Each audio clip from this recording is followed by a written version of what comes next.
아침을 시작하는 슬기로운 방법. 오늘 내게 이로운 뉴스. 류영희의 출발 새아침.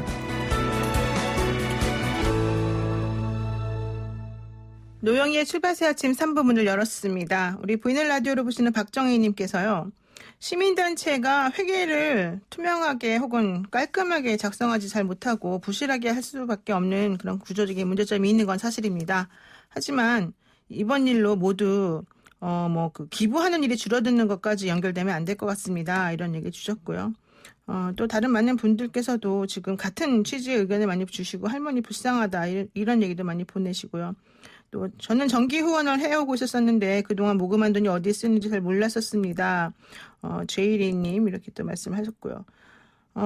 여러분들이 이 할머니 이용사 할머니 얘기 그리고 또 정의원 얘기에 대해서 많이 의견 주고 계시는데 짧은 문자 50원, 긴 문자 100원에 유료 문자 유료 정보 용료가 들어갑니다. 샵 0945 우물정 0945로요. 의견 주시면 저희가 소개를 해드리겠습니다. 자, 노영의 출발 새아침 3부 문을 열었고요. 경제 박뉴스 시작합니다. 알면 대박, 모르면 쪽박. 경제 박뉴스. 복잡하고 어려운 경제 이야기를 쉽고 재미있게 풀어드리는 시간입니다. 알면 대박 모르면 쪽박 경제 박뉴스 참 좋은 경제연구소 이인철 소장 만나겠습니다. 소장님 안녕하세요. 네, 안녕하세요. 네, 문재인 대통령이 현재 상황을 경제 전시 상황이다 이렇게 재차 규정을 했습니다. 그러면서 재정 역량을 총동원해야 된다 이렇게 말했죠? 그렇습니다. 어제 이제 2020 국가 재정 전략 회의를 문 대통령이 주재했습니다. 이 코로나 충격은 경제 전시 상황이다. 전시 재정을 편성한다는 각오로 재정 역량을 총동원해야 한다면서 확장 재정의 필요성을 강조한 겁니다. 문 대통령은 현재 이 세계 경제 바닥이 보이지 않는 위기고 또 우리 경제도 예외가 아니다. 재정은 이제 국가 정책을 실현하는 직접적인 수단이기 때문에 불을 끌 때도 초기에 충분한 물을 부어야 더 큰 피해를 막을 수 있다라면서 이 재정의 역할을 강조한 건데요. 지금은 이제 국가 부도에 준하는 위기이기 때문에 재정 건전성, 국가 채무는 나중에 따지고 지금 최대한 돈을 풀라는 얘기입니다. 네, 3차 추경 얘기인데요. 결과적으로는 1, 2차 추경을 뛰어넘는 규모의 3차 추경이 필요하다 이런 취지인 거죠? 맞습니다. 문 대통령은 직접적으로 1, 2차 추경안을 뛰어넘는 3차 추경안을 신속히 준비해달라라고 당부를 했습니다. 역대급 추경이 될 것임을 예고하고 있는데요. 우선 3차 추경은 일자리 추경이 될 가능성이 높습니다. 이 고용보험의 사각지대에 있는 특수고용 노동자들 지원하고 또 고용 유지한 기간 산업에 투입을 하고요. 한국판 뉴딜에 사용할 예산을 합치게 되면 당초 3차 추경은 한 10조 원대로 예상을 했지만 지금 거론되고 있는 건 적게는 30조 원, 많게는 40조 원대가 될 것이라는 전망이 나오고 있습니다. 자, 이럴 경우 2차 추경까지 국가 채무 비율은 GDP의 41% 수준입니다. 이에 대해서 문 대통령은 위기 국면에서는 충분한 재정 투입을 통해서 위기를 극복하고 경제 성장률을 높여서 건전성을 회복하는 선순환을 도모해야 한다라는 겁니다. 지금 전 세계가 돈을 풀어서 코로나 위기 방역에 총력을 기울이고 있기 때문에 돈을 푸는 건 맞다라는 건데요.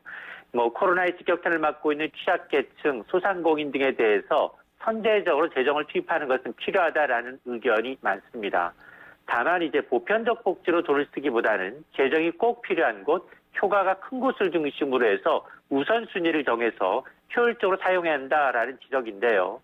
취약계층을 보호하고 경제성장 동력이 훼손되지 않도록 돈을 써야 하는데 결국 이 국가비지라는 게 세금 인상이나 아니면 우리 후손들이 갚아야 한다라는 인식하에 긴급한 곳에 꼭 필요한 곳에 써야 한다라는 지적입니다.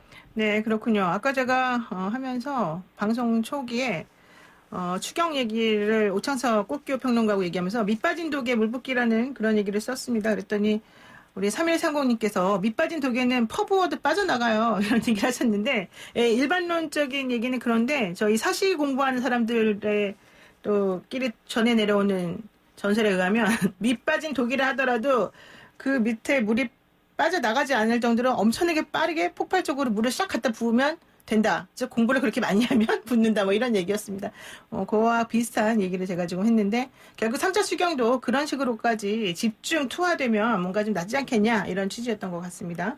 자 그리고요. 찾아가지 않은 국세 환급금이 무려 1,400억 원이 넘는다고 지금 얘기가 나와 있습니다. 그렇습니다. 국세청 금고에 잠자고 있는 환급금 이달 현재 1,434억 원인데요. 찾아가지 않은 사람은 약 30만 명, 1인당 48만 원 꼴입니다. 이 국세환급금이라는 건 뭐냐? 세금 일부를 미리 내는 중간 예납이나 급여에서 떼가는 원천징수 등으로 낸 세금 정산 결과 내야 할 세금보다 많을 때 발생을 합니다. 그런데 이 주소 이전 등으로 납세자가 환급금이 발생했다라는 사실을 모르고 받아가지 않은 경우가 많은데요. 국세청은 지난해에는 이 환급금 찾아주기 서비스를 7월부터 시작을 했는데 올해는 이제 코로나19 때문에 어려움을 겪는 납세자 지원을 위해서 이달부터 관련 서비스를 제공하기로 했습니다. 올해부터는 카카오톡, 이 문자 메시지 등으로 국세 환급금 안내를 발생하고요. 우편이나 전화 이외에도 휴대전화로도 이 국세 환급금을 이제 알아보실 수가 있는데요. 이렇게 미수령 환급금을 이제 직접적으로 확인하는 방법도 있는데요. 국세청 홈택스 혹은 스마트폰 이 손택스 앱을 통해서 확인이 가능합니다. 만약에 이제 환급금이 발생한 날로부터 5년간 찾아가지 않으면 이건 국고로 환수됩니다. 다만 주의해야 될 게 스미싱입니다. 국세청이 발송하는 안내 메시지에는 절대 인터넷 연결 주소가 따라붙지 않습니다. 만에 하나 인터넷 연결 주소가 따라붙었다면 이건 스미싱, 문자 메시지를 통한 해킹을 의심해야 합니다. 네, 국세환급금 안 찾아간 것도 1,400억 원이 넘는데 최근 5년간 이동통신 3사 마일리지가 또 그냥 허공에 사라져버린 게 또 1,100억 원어치나 된다는 거예요. 그렇습니다. 이 이동통신사들이 제공하는 통신 마일리지 약 75%는 사용하지 않고 소멸되는 것으로 나타났는데요. 소비자단체, 소비자주권시민회의에 따르면 이동통신 3사가 지난 2015년부터 19년 사이에 이 통신 마일리지 현황을 보니까 5년간 이 통신 마일리지 이용한 금액은 377억 원에 그친 반면 이 기간 동안 소멸된 마일리지는 1,154억 원에 달한다는 겁니다. 통신사별로 보면 SK텔레콤이 557억 원으로 가장 많고요. KT가 462억 원, LG유플러스가 135억 원이 소멸됐습니다. 이 통신 마일리지가 뭐냐? 음성 위주의 종량제 요금을 쓰게 되면 일정 요금 이상 비율을 쓰면 적립해주는 마일리지로 제2역지 매장에서 쓰는 1년에 한 번 주는 멤버십 포인트와는 다릅니다. 이 마일리지는 이제 통신요금 결제 등에 사용 가능하지만 7년간 사용하지 않으면 소멸되는데요.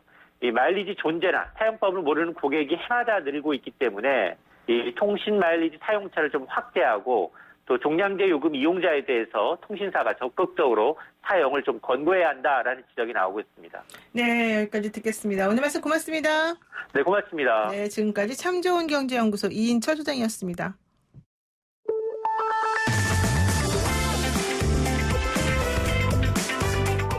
영희와 함께하는 슬기로운 출근길. 노영희의 출발 새 아침은 청취자 여러분과 함께 만들어갑니다. 짧은 문자 50원, 긴 문자 100원에 유료 문자 샵 0945, 우물정 0945로 문자 보내주시거나 유튜브 보이는 라디오 댓글창, YTN 라디오 어플리케이션 예스를 통해 여러분의 목소리를 들려주세요. FM 94.5MHz YTN 라디오 노영희의 출발 새 아침. 잠시 후 계속됩니다.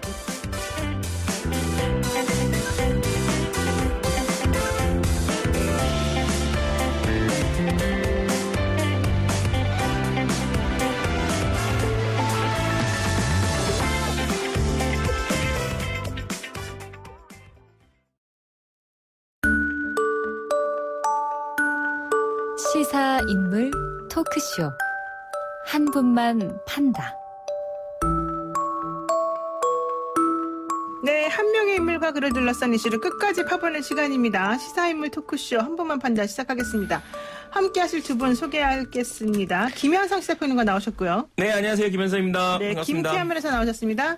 안녕하세요. 네, 제가 하나 여쭤보고 싶은 게 있어요. 요즘에 10만 구독자를 보유한 시사 보도 전문 유튜버. 네. 많을걸요? 유튜버가 많대요. 많다는데. 총? 수억을 탈루해가지고 지금 이제 문제가 됐잖아요. 세무조사 받잖아요. 네. 수억까지 탈렸어. 네, 그런 그랬대요. 거 수익만으로 그랬을까요? 그랬대요. 나는. 그러니까 아마 수억 유튜브 10만 수억까지나 벌구나. 질문하기 좀 탈루가 내버려 두세요. 수억이면은 여러분. 탈루가 수억이면 번 거는 10억이 넘어간다는 거죠. 김태현 변호사님. 예. 자, 그런데요. 그 사람 누구예요? 모르겠어요. 저. 아니 이제 누군지 모르는데 실제로 일종의 뭐 보수 진영에서 네, 유튜브 보수주. 많이 하는 분들은 대충 나와 있잖아요. 그러니까 유튜브 중에서 막 10만 넘고 막 50만 넘고 이런 그러니까 10만 사람들은 넘는 구독자를 가진 유튜버가 4천만 정도 되는데 그렇죠. 원래는 뭐 몇백 명이었다 그러는데 생각보다 적은 것 같아요. 그 4천 명 중에서 시사 보도만 전문으로 한 사람은 또 좀 추려지니까 그렇죠. 그렇죠. 네. 우리가 누군지 대강 알 것 같잖아요. 네, 대충 뭐 누구예요? 몰라요. 노영이가 아니세요? 아니 내가 그래서 물어보는 게 혹시 김태현 변호사님이나 우리 김현성 평론가는 유튜브 안 합니까? 저 솔직히 말씀드리면 내가 보기에는 김태현 사람 잘할 것 같은데요. 네, 김태형 하면 110만 원 진짜 잘할 자신 있거든요. 그러니까 되게 이상하게 할 것 같아요, 근데. 아 진짜 아니야. 그리고 주변에서 하자는 분들 꽤 있어요. 세팅 다 해줄게 와서 너는 떠들기만 해. 그런 근데 괜찮다 그런 거. 아 솔직히 말씀드리면 진짜 정말 한번 잘할 자신이 있는데 네, 근데 왜 여기서 안 해요? 잘한다는 기준이 뭐예요? 망가진다는 거지 뭐 또. 그죠? 재미있게 한다. 잘한다는 기준은 사람들이 말 듣게 그죠? 그죠? 한다. 잘한다 기준은 구독자 수가 늘려야 된다는 거거든요. 그러니까 네. 제가 이렇게 MSG를 많이 쳐야 된다는 거죠. 자극적이에요. 제가 이제 TV 네. 방송할 때보다 라디오 방송할 때 맞아요. MSG가 좀 더 들어가요. 매체상. 아, 그래요. 그리고 TV에서도 공중파보다 종편할 때 약간 MSG가 들어가고 라디오 할 때 확확 들어가고. 근데 여기서 우리 방송에서 너무 점잖게 하는 거 아니에요? 더 할까요? 그럼? 감당할 수 있어요? 아, 예, 근데 예. 유튜브를 하게 되면 아무래도 자극적이고 그렇죠. 좀 극단을 달리고 그래야 구독자 수가 늘거든요. 그렇죠. 네네네. 그러면 저는 하다 보면 스스로가 좀 망가져가는 모습을 볼 것 같아서 내가 저는 잡아줄게. 그래서 솔직히 말씀드리면 그래서 아직은 조금 좀 주저주저 하고 있는 거예요. 왜냐면 내가 그러면 나름대로 그래도 이게 시사인데 우리가 또 객관적 진실도 탐구해야 되고 좀 정선돼야 되고 점잖아야 이러면요 구독자 수가 안 붙어요. 왜냐면 제가 봐도 유튜브 보는 분들이 그러면 TV나 라디오 듣지 뭘 유튜브 봐. 아, 그렇군요. 그죠? 생각을 해보면 그렇게 유튜브 보는 분들이라도 구매에 맞추려면 소비자한테 맞추려면 모든 이제 공급자 입장에서 그러면은 자극을 좀 줘야 되는데 나 그렇게 하면 할 자신이 있는데 그럼 망가질까 하면 못 하겠어요. 여기서 어떻게 더 망가질까 걱정 안 하셔도 될 것 같은데. 자, 우리 그럼 나중에 한번 셋이 도모 한번 해봅시다. 네. 유튜브. 자. 근데 네? 예를 들어 김영삼 평론가 저랑 같이 하잖아요. 그럼 망해. 누구예요? 유튜브는 한쪽으로 달려야지 성공하지. 균형 잡으면 안 돼요? 왜 내가 저쪽 얘기를 들어야 돼? 이거거든요. 유튜브도 그렇습니까? 좀 약간 그런 것 같아요. 왜냐면 자기가 보면 이쪽으로 와 그러면. 보면은 보수나 진보나 좀 이렇게 좀 보수 진영 시사, 진보 진영 시사 잘 되는 유튜브들을 보면 약간 조금 강하게 달리는 사람들이 분들의 유튜브가 성공하지. 이렇게 보면 양쪽을 출연시켜가지고 균형 이거 안 되더라고요. 그러면 망해요? 그런 것 같던데요, 보니까. 우리 방송도 그럼 한쪽으로 딱 평파적으로 할까요? 라디오는 재승 이런 거 없어요? 방송하시죠. 자신 있으신가 보네. 알겠습니다. 자, 한 분만 판다. 오늘의 한 분, 누군지 만나보기 전에요. 어제 이용수 할머니 기자회견 관련해서 오늘의 주인공, 이용수 할머니 기자회견 얘기는 어제 많이 했고, 또 어떤 얘기 가장 기억에 남았는지도 사실 많이 했기 때문에 이건 안 여쭤보고 넘어가고요. 한 분 판대 주인공 한번 만나보기로 하겠습니다.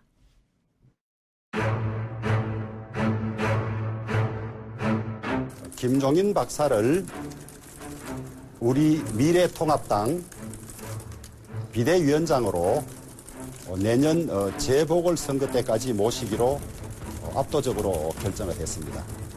이 자리라는 것이 무슨 영광스럽고 즐거운 자리가 아니에요. 이거를 사실 제대로 하는 것 같으면 매일매일 또 투쟁을 해야 돼. 우리 사회의 지금 현실이고 우리나라의 미래를 생각을 할 것 같으면은 앞으로 우리나라를 짊어지고 갈 사람들이 40대, 30대가 주축이 돼야 할 거 아니에요. 네.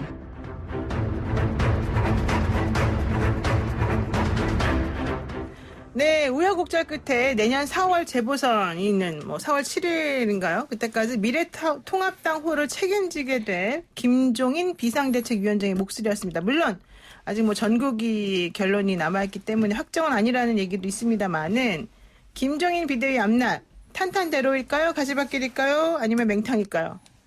글쎄 80개, 100개가 되겠죠? 근데 20개가 19분이 모니까. 네, 합쳐서 미통당하고 미래한국당하고 합쳐서. 저는 의석수를 개로 셉니다, 원래. 100개. 네. 저쪽 177개, 100개. 원래 개로 세는 거죠, 개수. 100개의 의석을 가진 저 제1야당의 대표입니다. 대표가 될 거예요. 사실 100개밖에 없고 여당은 180개가 있는데 탄탄대로라고 볼 수는 없죠. 그렇죠? 사실은 탄탄대로 볼 수. 그럼 가시밭길이냐? 또 그럴지도 않을 거예요. 왜냐하면 지금 워낙 당이 어려운 상황에서 의원들이 선출한 주호영 원내대표가 가서 지휘봉을 모시고 삼고초려하다 모셔서 지휘봉을 맡긴 것이기 때문에 뭐 당내도 좀 반발하는 데도 있을 수는 있으나 김종인 비대위의 출범을 삐덕삐덕거리게 할 쪽으로 발목을 잡을 정도의 가시밭을 깔아놓을까? 그럴 만한 지금 당내 세력들은 없는 거거든요. 뭐 몇몇 개별적으로 저항할 수는 있겠으나 발목을 잡으려면 세력이 저항을 해야 되는 거죠. 개별 의원들의 저항이 아니라. 그러니까 저는 탄탄대로는 아니지만 그렇다고 해도 가시밭길은 아닐 거다. 그냥 뭐 신장로 정도? 신장로다? 네.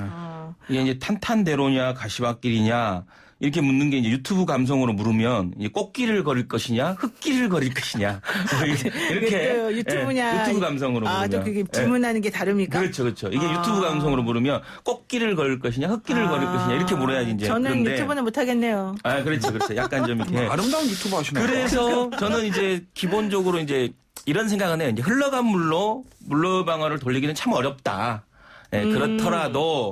그렇더라도 지금 고육책으로 합의해서 데리고 오신 분이기 때문에 모셔온 분이기 때문에 모셔온 분이기 때문에 완전히 망가뜨리기는 쉽지 않을 거다. 그래서 완전히 꽃길은 아닐 수 있지만 그렇다고 해서 또 완전히 그냥 돌덩이나 흙만 깔려있는 흙길은 아닐 것이다. 라는 게 이제 대체적인 예측인 것 같아요. 저는 개인적으로 이렇게 생각하는데요. 사실 10개월 정도, 11개월 정도 남았잖아요. 이게 기간이 상당히 길어요, 생각보다. 그렇죠. 그러면 그거 진짜. 끝나고 나면 곧바로 대선 행보로 나가야 되기 때문에 사실은 김종인 비대위가 해야 될 일은 우선 체력을 정비하고 이 미래통합당에 그다음에 대선급 주자를 키우는 거란 말이에요. 그래서 그렇게 하기 위해서는 이제 10개월 동안 기초 체력을 다지고 이 기반을 만들겠죠. 그 와중에 김종인 비대위를 중심으로 한 이 라인이 쓰겠죠. 그러면 그렇게 할 수밖에 없는 구조가 되고 또 미래통합당이 막 뿔뿔이 흩어져 있는 당이 아니라 이게 오래된 당이기도 하고 또 영향권을 중심으로 해서 어느 정도는 이 구심점이 있는 당이란 말이에요. 그렇다면 제가 봤을 때는 위기의식 속에서 결과론적으로 김종인 비대위는 성공할 수밖에 없다. 왜냐하면 지금 김종인 비대위원장은 이번이 마지막으로 정치계에 뛰어드신 거 아니겠습니까? 앞으로 뭐 얼마나 더 열심히 하시겠습니까? 그러면 이번에 사활을 거실 것이고 지금도 사실 비대위를 하냐 마냐를 가지고서 논의하는 그 와중에도 계속 머릿속에서 얘는 누구 시키고 얘는 뭐 시키고 얘는 이거 다 머릿속 구상하셨을 거란 말이에요. 그러면 아마 계속 그 생각밖에 안 하실 거예요. 그러면 정치계에 오래 몸담으셨던 분으로서 또 그 감이 있는 이 동물적 감각이 있는 분으로서 혹은 이성적인 걸 하는 분으로서 사실은 저는 되게 성공적으로 잘할 수 있을 것이다. 이렇게 그러니까 봐요. 두 분을 패널로 모시고 유튜브를 하면 될 것 같아. 내가 사회보고.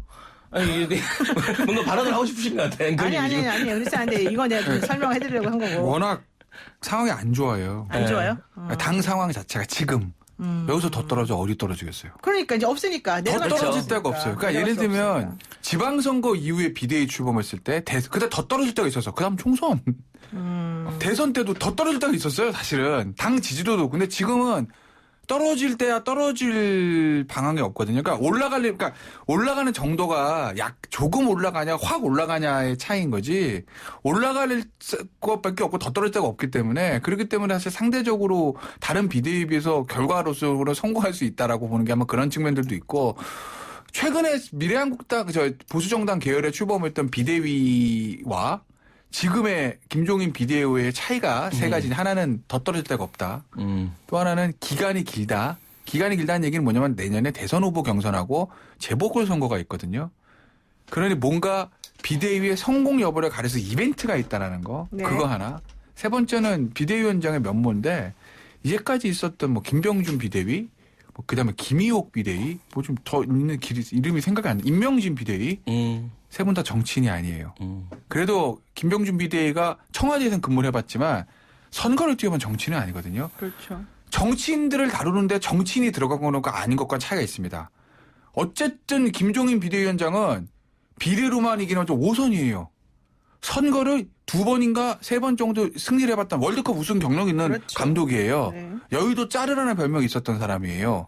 결국 미래통합당에 있는 웬만한 중진위원들의 움직임을 꿰고 있는 사람이거든요.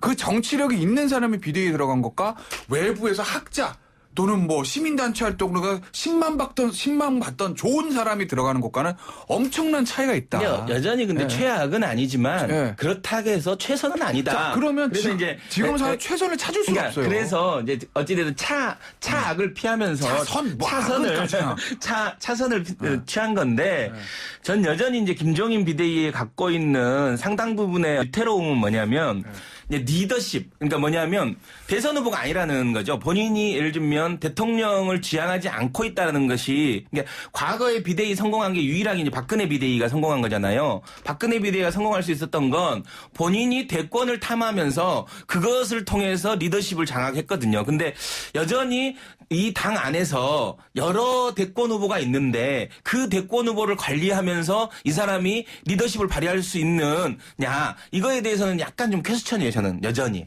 예.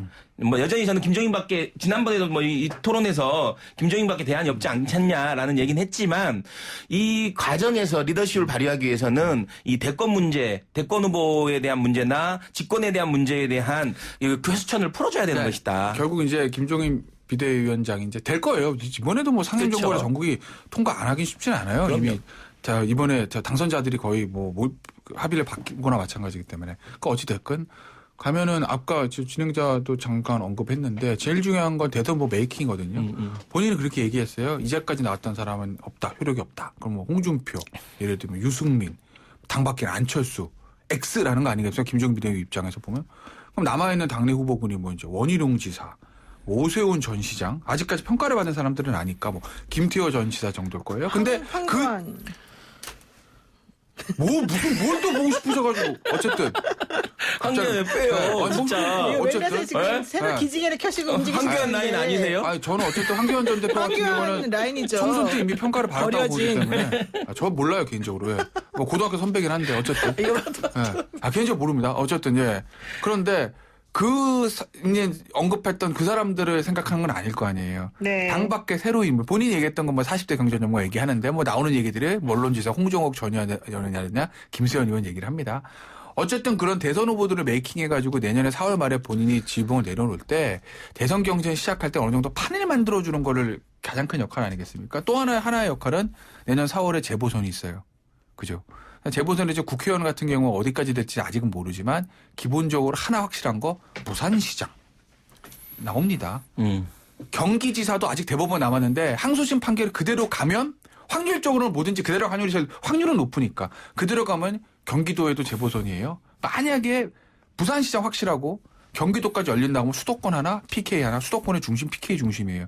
이 재보선 내년 4월에 공천 어떻게 해서 결과가 어떻게 되냐는 거는 그 다음 대선의 성패를 바라볼 때 시금석이거든요. 만약에 미래통합당이 내년 부산시장, 경기도지사 다 이겼다. 이재명 지사에게 죄송하지. 만약에 경기도 이게 열려서 다 이긴다고 하면 그 다음 대선 해볼만 하다는 생각이 보수 지역에서 확 돌 수도 있는 거예요. 그렇기 때문에 확실한 목표가 있기 때문에 김종인 비대위원장이 당을 끌고 갈 여건은 그런 충분히 된다.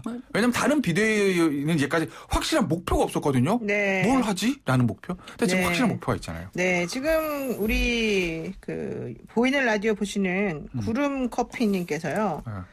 구름커피 구름이네요. 구름커피 구름님께서 김태현 변호사님 오늘 왜 이렇게 깔끔해요? 얼굴이 이렇게 얘기를 하셨어요. 맨날 씻고 나오는데 왜 오늘? 근데 얼굴이 오늘따라 건강해 보이네요 이렇게 말했는데 이분만 그렇게 말한 게 아니라 박정혜님도 오늘 김 변호사님 평소보다 깔끔하세요. 항상 아침마에 나올 땐 부스스 했는데요. 이렇게. 아 그런가요? 재판 있는 거 아니야? 안경을 바꿔서 그런 거. 자 어쨌든 깨끗이 씻고 나오셨다고 하는데요. 원래 씻어요. 사람을 물로 보고 말이야. 김태현 씻는 게 지금 중요해 지금. 자, 한번 웃고 가자고. 저를 공격하시는 분위기 안 좋습니다. 자, 김종인 비대위가 기본소득과 같은 여당보다도 선제적인 정책을 내놓을 것이다. 그리고 보수라는 이름을 좀 떼야 된다. 뭐 이런 얘기 한 걸 보면은 뭔가 우리가 생각하지 못했던 아주 획기적이고 정말 쇄신을 내세울 수 있는 뭔가 복지카드 이런 거를 좀 우리들에게 주지 않을까 이런 기대도 좀 해봐요. 어때요? 근데 그건 좀 봐야 될 것 같은데. 왜냐면 성급해할 문제는 아니에요, 사실. 왜냐하면 네. 이제 기본소득이라는 개념이 재정에 문제가 있기 때문에 보수 정당의 기본적인 이념하고 좀 맞지는 않거든요. 보수 정당이라고 해서 복지를 등한시하면 안 되고 이제는 그게 중요하던 건 맞습니다. 예전처럼 뭐 낙수효과, 성장 이것만 부르짖을 수는 없어요. 다만 기본소득이라는 거는 파장이 워낙 큰 문제에 재정의 문제가 있어서 그러면 재정 적자가 확대될 수밖에 없는 거잖아요. 그거를 서툴 꺼내들기는 쉽지는 않을 거다. 다만 네. 네. 지금 보수 정당 내에서 그런 건 있어요. 이번에 어찌됐든 간에 재난지원금이 라는 거를 이제 여당이 꺼내 들었습니다. 뭐 총선 때문에 그걸 꺼내든 건 아니에요. 네. 코로나 때문에 꺼내든 거죠. 네. 다만 그거로 인해서 결과적으로 총선에서 알게 모르게 득을 본 건 부인할 수는 없는 것이거든요. 그렇다고 보면 내년 대선에서 현 여권에서 기본소득 카드를 꺼내들 수도 있다. 그러면 우리는 뭐로 대응해야 되지? 라는 어떤 걱정들은 있죠. 그래서 아마 그 부분에 대한 것들의 장기적인 과제로 결국 대선을 앞두고까지는 준비를 할 건데 김종인 비대위가 첫 번째 카드로 그걸 꺼내든다? 그건 너무 시기상으로도 빠르고 저는 그건 적절하지 아닐 않다고 것 봅니다. 같다. 자, 일단 김한상 평론가님. 전반적인 느낌은 김종인 비대위 이제 위원장이 됐을 때의 어떤 노선이나 이런 걸 보면 상당히 실용주의적으로 갈 것 같다. 그러니까 과거에 이제 검은 고양이든 흰 고양이든 뭐 쥐만 잘 잡으면 되는 거 아니냐라는 그렇죠. 그건 약간 홍묘 백묘 실용주의적이죠. 같은처럼 네.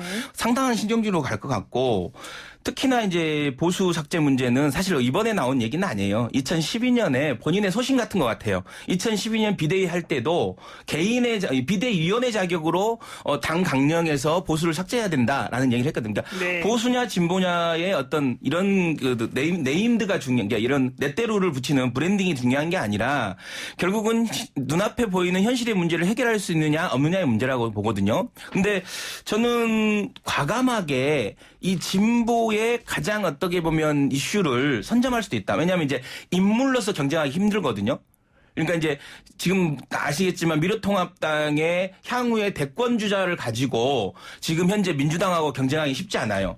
민주당의 뭐 이낙연부터 이재명, 박원순까지 있는 이런 화려한 라인업에 비하면 지금 미래통합당은 굉장히 지금 뭐 어떻게 보면 10%도 안 되는 사람들의 고만고만한 도토리 키재기 싸움인데 이것을 가지고 싸우기 힘드니 새로운 무기로 저는 이슈 파이팅을 할 것 같다라는 생각이 들어요. 그래서 그게 뭐냐고요? 그 이슈 파이팅에 저는 이제 세금 문제가 들어갈 수도 있다. 세금? 예, 개인적으로는 전 세금 문제를 과감하게 할 수도 있다. 근데 어떻게, 과거에 예를 들면 어떻게. 보수당이나 과거에 어떤 보수 진영이 가지고 있었던 감세가 아니라 일종의 증세를 가지고 올 수도 있다. 과감하게 증세를 가지고 올수 그 증세 중에서도 결국은 이제 직접세 간접세 문제에 있어서 일종의 간접세가 많다는 게 우리의 이제 감접세는 예를 들면 소득 형평성을 좀 더 버려주는 거잖아요. 그래서 이제 직접세를 더 늘리자. 그래서 예를 들면 부동산 문제에 있어서도 보유세를 늘리자 할 수도 있어요. 그러니까 굉장히 제가 봤을 때는 사람들의 상상을 뛰어넘는 걸 가지고 올 거다. 그리고 저는 이제 아까 뭐 예를 들어서 그 세자를 키운다 그랬는데 저는 개인적으로 봤을 때는 김종인 비대위원장의 대권으로 갈 수도 있다라고 저는 개인적으로 생각해요. 그런 얘기를 하시는 분들이 한 두 분 정도 계시는데 개인적으로는. 예. 저분 말고 충분히. 다른 분도 있었어요. 근데 저는 이해가 안 가는 게 지금 안 그래도 세금 많아 죽겠는데 무슨 세금을 또 내자 그런다고? 그게 미래통합당의 기치랑 맞습니까? 아니, 그러니까 그게 안 맞으니까 그렇게 하는 오히려 게 더 새롭게 한다? 그게 이슈가 되는 거죠. 예를 들면 늘 해왔던 방식으로 하는 건 이슈가 안 되죠. 그리고 근데 이제 김종인 비대위원장이 뭐라 그랬습니까? 3040 젊은 경제인이 필요하다 그랬는데 본인이 80세가 넘었는데 본인이 대권에 그러다 나선다고요? 찾아봤더니 경제 전문가가 3040은 마땅치 않더라. 경제 전문가에 내가 해보고 싶다 이렇게 할 수도 있는 거죠. 그게 사람들한테 먹혀요? 아니 먹히고 안 먹히고 나 지금 예를 들면 김종인 비대위원장 자체가 안 먹히는데 그게 뭐 그러니까 그거 먹히겠습니까? 안 될 거를 왜 하실까? 좀 약간 이상해지신 것 같은데. 아니에요. 그렇지 전 않아요? 내년 재보궐에 나올 수 있어요. 4월에. 아니 제가 재보궐 봤을 나올 수 때는. 있겠지만 대선 주자를 좀 얘기하시죠. 그러니까 재보궐에 나와서 대선 주자 본인이 하겠다 할 수도 있다. 저는 그건 그건 아닐 쉽지 것 않을 같은데. 거라고 아니, 봐요. 황교안도 나오는데 김종인이 안 나올 리가 네, 뭐고. 황교안이 아이고, 나오면 나이도 나오는 다르고. 네. 본인의 역할을 그럼요, 본인이 역할이 어쨌든 다르죠. 지금 물론 사람은 네. 정치는 생물이고 내일 어떻게 될지 모르니까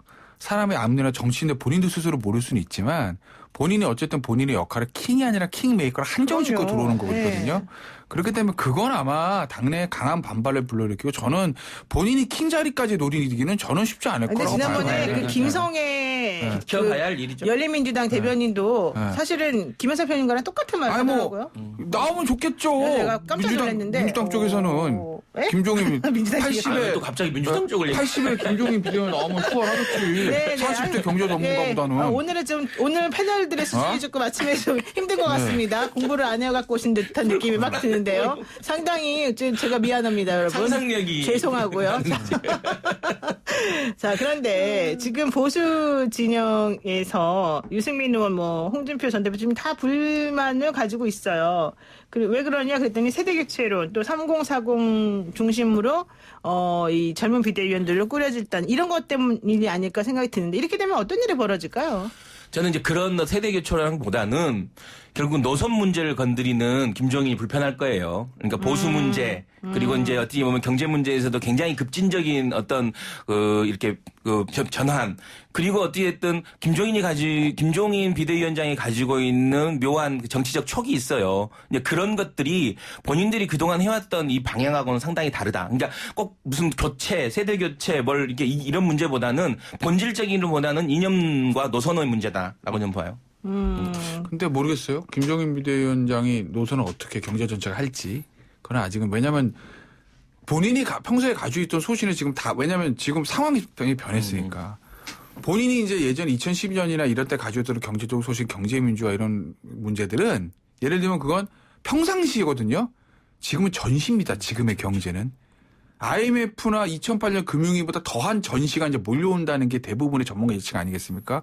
그렇기 때문에 거기에 맞는 대책을 지금 아마 경제정책을 내놓을 거기 때문에 뭐가 나올지는 저는 저의 식견으로 상상할 수 없는 그렇죠. 거고, 묻는 거고. 만약에 하나 지금 좀 중도적으로 좌클릭한다고 하면 기존 대선 후보 중에서 유승민 의원과는 크게 충돌하는 부분은 없을 수도 있어요. 경제 부분에서.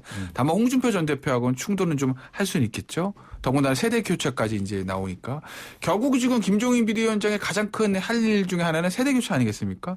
이번에도 보수연의 새 인물이 필요하다. 젊은 사람들이 필요하다.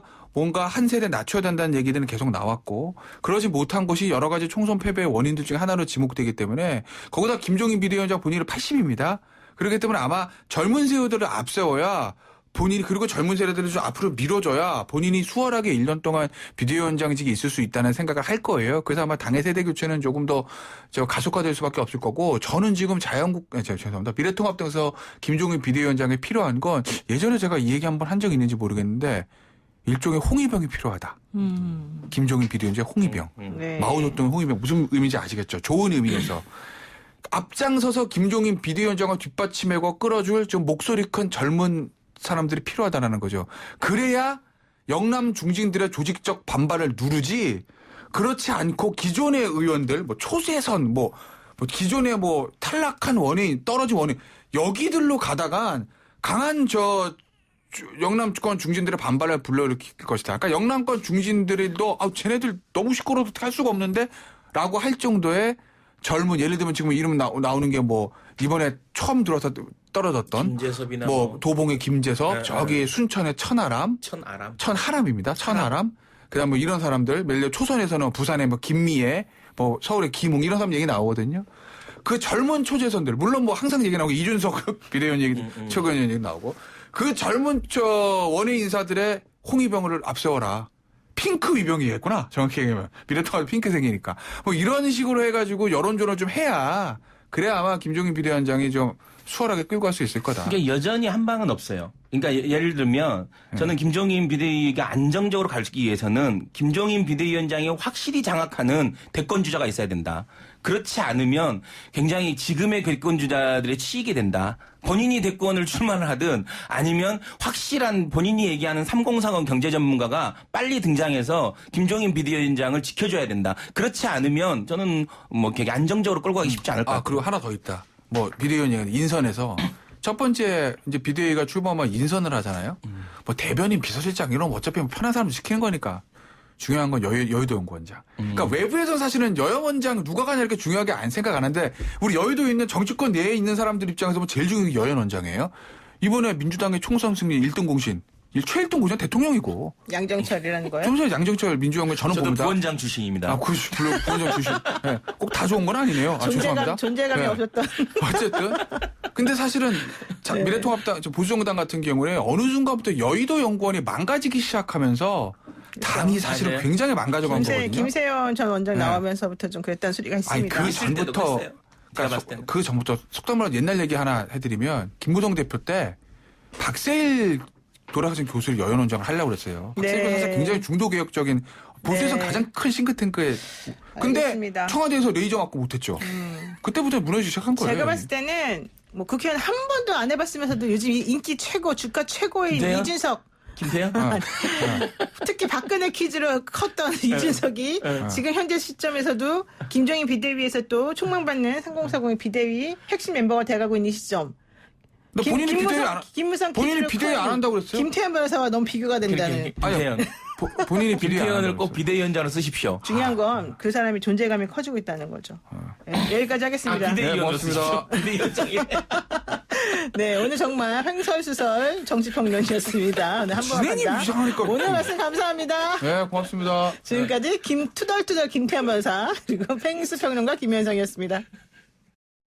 네, 노영의 출발 새 아침 3부 순서 여기서 마치고요. 잠시 후 4부로 돌아오겠습니다.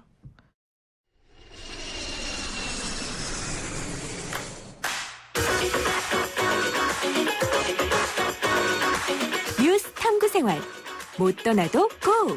탁PD의 국제뉴스. 네, 지구촌 구석구석 나와 다른 듯 또 혹은 나와 닮은 듯 사람 사는 이야기를 한번 해보겠습니다. 들리는 세계여행 못 떠나도 고. 여러분들을 위해서 요즘 코로나 때문에 어디 못 움직이시니까 대신에 이분이 돌아다니신 걸 우리들에게 알려준 대리만족 한번 해보도록 하겠습니다. 여행작가 탁재영 PD와 함께하겠습니다. 안녕하세요. 네, 안녕하세요. 여행으로 수다 떠는 PD 탁재영 PD입니다. 네, 근데 제가 갑자기 든 생각인데 택시가 네. 많아요, 우리나라에? 이게 어감보다는 많습니다. 아, 그래요? 그러니까 절대적으로 많은 편은 아닌데 그래도 우리나라의 성이 한 200 몇십 개 되는데 그중에서 80몇 이나 하는 걸로 제가 알고 있습니다. 오, 생각보다 네. 많네요. 네. 그럼 그분들은 다 본이 하나입니까? 단본입니다. 네. 아, 그럼 다 친구, 다 먼 친척. 친척벌이죠. 네. 아, 그렇군요. 왜 물어보시는지 알겠는데, 네. 인은 아니고 사회에 나와서 알게 된 동갑 친구입니다. 네. 아, 그래요? 제가 누구 얘기하는지는 지금 알고 지금. 네, 그 얘기는 안 하겠습니다. 네. 자, 요즘 코로나 때문에 오도 가도 못하게 된 여행자들이 상당히 많지 않습니까? 세계 곳곳에 굉장히 많죠. 그래서 우리나라 아주 여행자분들도 굉장히 고립감을 근질근질하다고. 호소하는 분들도 많고요. 네, 맞아요. 자, 그래서 이런 여행자들, 오도 가도 못하면 결국 거기 머물러야 되는데, 네. 이런 현상, 네. 이런 분들 때문에 생기는 문제, 뭐예요, 이게? 혹시 우리 노 변호사님 배그패커라는 말 들어보셨어요? 사실 저 못 들어봤는데요. 네, 그 네. 백커가 뭐죠? 이게 이제 배거, 그러니까 영어에서 이게 거지잖아요. 예. 그리고 이제 백패커, BHGR. 예. 배낭여행자. 예. 이걸 합쳐서 만든 신조어예요.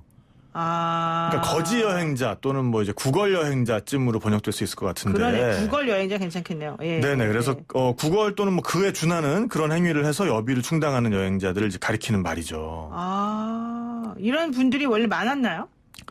그러니까 이게 한창 사회적 문제가 되고 있었는데, 예, 또 이제 이런 분들의 특성상 겨울이 되면 좀 많이 없어지시잖아요. 근데 이게 또 이제 코로나 사태를 틈타서 어떻게 보면은 이분들이 다시금 거리에 나올 수 있는 좋은 명분이 되고 있는 좀 그런 현실인 거죠. 네, 왜 그러죠?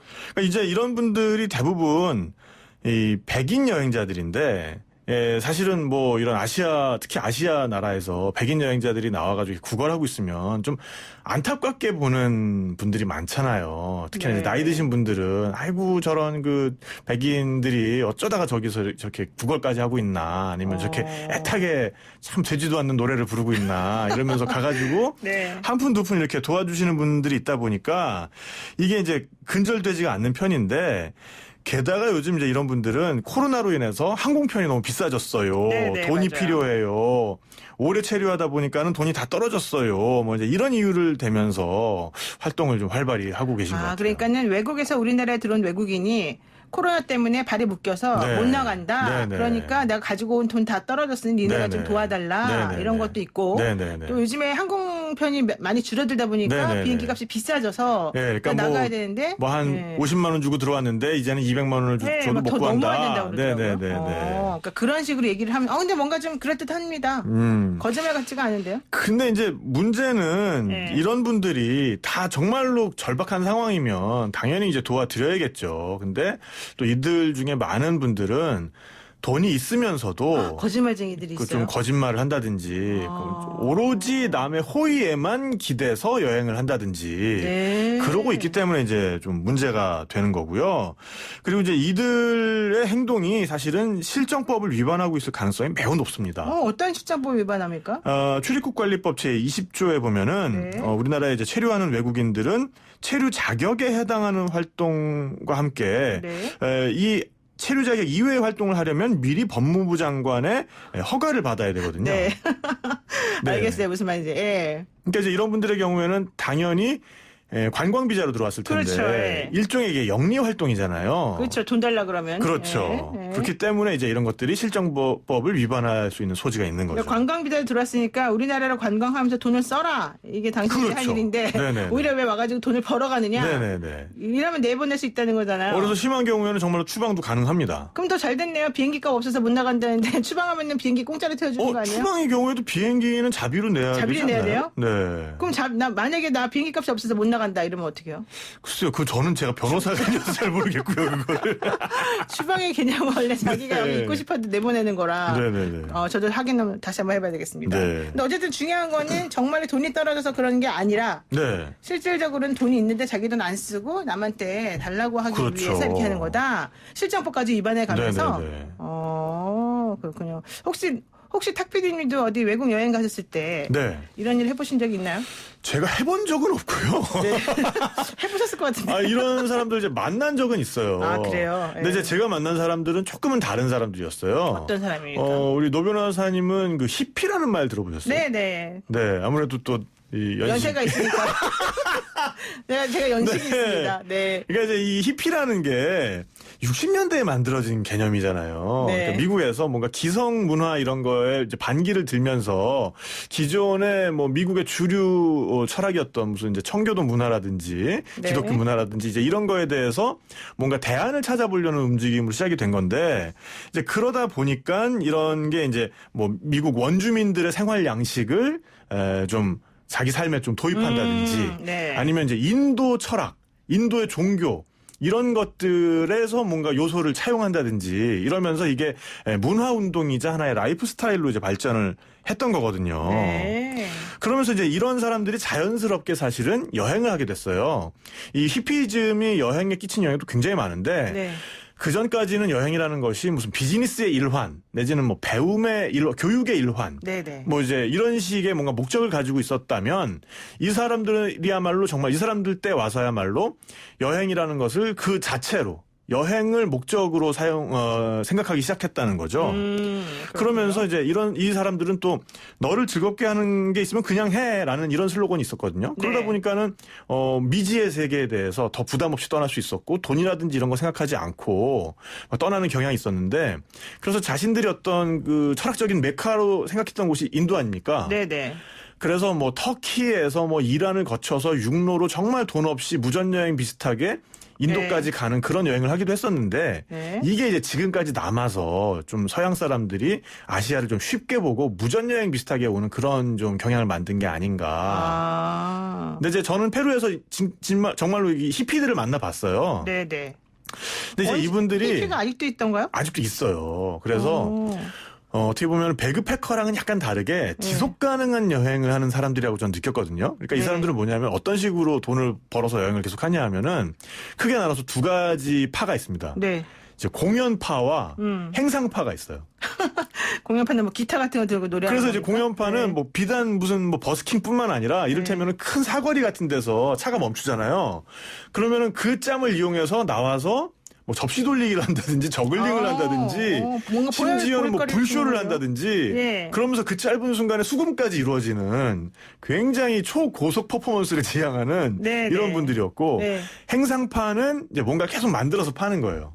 자기가 만들어서 팔아요. 목걸이도 만들고 뭐 팔찌도 만들고 귀걸이도 만들고 그래가지고 그걸 장터에 가서 이제 파는. 그래서 이제 이런 분들의 경우에는 이제 하루 일과가 끝나면 강변에 모여들어서 이렇게 서로 이렇게 뭐 그날 있었던 얘기도 하고 뭐 술도 마시고 뭐 밥도 먹고 이러는데 그러면서 끊임없이 기술 전수가 일어나요. 자기들끼리. 행상 관련된 기술 전술. 행상도 그렇고 공연도 그렇고 야, 너 아까 보니까는 뭐 이거 저글링 가지고 이거 뭐 5개를 한꺼번에 돌리던데 이거 어떻게 하는 거야? 뭐 이런 거 네. 서로 막 가르쳐주고 네. 그다음에 또 여자분들 이렇게 쫙 앉아가지고 어떻게 하면 더 예쁜 장신구 만드는지 이런 것도 이제 서로 가르쳐주고. 그럼 이런 분들은 언제 여행을 끝냅니까? 글쎄요. 안 끝내고 이런 계속 분들은 돌아다니나요? 정말로 계속 돌아다니는 분들이 있어요. 이게 아예 라이프 스타일이 되는 거죠. 네. 그래서 정말 오래 여행하고 있는 분들을 제가 만나본 적도 있고요. 그러니까 뭔가 그 배그패킹을 할 정도의 어떤 뭐 청춘의 열정이라면 차라리 이런 페루의 히피들 정도의 각오는 좀 하시고 그 정도의 성의는 좀 보여주시는 게 네. 보기에도 훨씬 좋지 않을까. 그럼 히피가 지금 페루에만 있습니까? 그렇지 않습니다. 히피 문화는 아직도 면면이 이어지고 있고요. 그래서 뭐 러시아나 이런 곳에서는 히피들의 큰 페스티벌이 해마다 열리기도 하는데 그것도 지금 이제 코로나로 올해는 열리지 않는다고 하는데 히피 게더링이라는 그런 굉장히 큰 히피 페스티벌이 있거든요. 네네. 그리고 여전히 히피들의 메카는 인도죠. 인도에는 네. 많아요? 그래서 인도의 뭐 고아라든지 이런 곳에 보면은 네네. 뭔가 이런 배그패커보다는 여행 자체를 어떤 삶의 목적으로 삼는 그런 것이 하나의 라이프 스타일이 된 이 히피의 후예들이 아직도 있죠. 근데 이제 히피라고 하는 게 결과적으로는 1960년대 뭐 미국 샌프란시스코나 LA 등지에서 이제 시작이 된 그 네. 청년층의 그런 기성 사고 방식을 조금 깨고 네네네. 인간성을 회복하자라는 취지로 네네네. 만들어진 운동이잖아요. 네네네. 근데 이런 분들이 그냥 단순히 여기저기 돌아다니면서 구걸하면서 여행하는 것만을 우리가 히피라고 할 수는 없을 것 그렇죠. 같은데요. 그러니까 그 당시에는 굉장히 여러 가지 그 운동으로 일어났어요. 이게 하나의 문화 운동이라고도 할 수 있고요. 그러니까 네. 반전 평화의 메시지를 담은 여러 가지 뭐 공연이나 음악 같은 걸 하기도 했고요. 그런 히피즘이 극에 달했을 때 나왔던 것이 바로 우드스탁 락 페스티벌이죠. 네네. 그야말로 이제 히피 문화의 어떤 정수를 보여준 예라고도 볼 수 있는데 문제는 이분들이 너무 대책이 없었다는 거죠. 대책이 없어요. 그러니까 그런 평화를 부르짖으면서 네. 뭔가 기성세대에 대한 그런 안티테제를 이야기할 때는 그거에 대한 그렇다면 이게 아니라면 그렇죠. 명확하게 이쪽 길로 가자라는 뭐가 있어야 되는데 이분들은 되게 뭔가 오리엔탈리즘 수준의 동양에 대한 동경 내지는 그냥 막연한 인도에 대한 동경 그리고 그냥 막연한 전쟁보다는 평화가 좋잖아 우리 서로 사랑하자 이런 정도의 메시지에 그쳤기 때문에 그 이후에 어떤 그 문화 운동의 주류로서 자리 잡지는 못했고 한 시대를 풍미했던 사람들로 기억되고 있는 건데 네네. 여전히 이제 이런 분들의 라이프 스타일을 동경하는 그들의 후예는 아직까지 남아 있다라는 얘기가 되겠죠. 그렇군요. 네네. 우리가 배그패커 얘기하다가 갑자기 히피 얘기에 네네네네네. 연결됐는데 결국 히피가 이제 그런 활동들을 좀 많이 하고 그랬었으니까. 그러니까 이제 히피가 어떻게 보면은 남겨놓은 잘못된 유산 중에 하나가 네. 아시아를 굉장히 돈 없이 여행해도 되고 마치 그것이 아시아를 제대로 여행하는 것 같고 그러면서 아시아는 그렇게 해도 다들 호의를 베풀어 주니까 뭐 괜찮아. 라는 인식을 후배 여행자들한테 좀 심어놓은 것이 아닌가. 네네. 그래서 히피가 굉장히 좋은 유산도 많이 남겼지만 굉장히 안 좋은 유산도 남긴 것 중에 하나가 바로 이런 백패킹 같은 삶 문제가 아닌가라는 생각이 듭니다. 얘기 들어보니까 배그패커는 특히 동남아시아 쪽에서 활동을 많이 한다고. 왜냐하면은 다들 호의를 베풀어 주기 때문이죠. 그렇죠. 특히나 뭐 태국이나 이런 데서는 남을 도와주면 내세 나에게 복이 온다. 이런 이제 보시 문화가 있잖아요. 이제 그런 네. 것들을 악용하고 있는 거죠. 그렇죠. 그리고 또 그러다 보니까 이제 돈이 어느 정도 있어야지 입국을 허용한다 뭐 이런 것까지 나온 거죠. 맞아요. 태국에서는 그래서 아예 입국할 때 이 사람이 좀 분위기가 이상한데 그러면 돈 얼마 있어 이래서 개인이면 한 70만 원 정도의 돈이 있어야 입국을 시킨다고 합니다. 그렇군요. 네네. 일단 기본적으로 한 70만 원씩은 갖고 다녀야지 될 것 같습니다. 근데 보통 여행 갈 때 그 정도 경비는 들고 가잖아요. 아이돈 놈니다. 네네네. 네, 일단 오늘 여기까지 하겠습니다. 고맙습니다. 네, 감사합니다. 네, 오늘의 못 떠나도 고 여행 이야기 잘 들었습니다. 지금까지 탁재형 여행 전문 PD였습니다. 네, 노영의 출발새 아침 저희가 준비한 순서는 여기까지입니다. 내일 아침 7시 정각에 변함없이 슬기로운 내용으로 다시 찾아뵙겠습니다. 고맙습니다.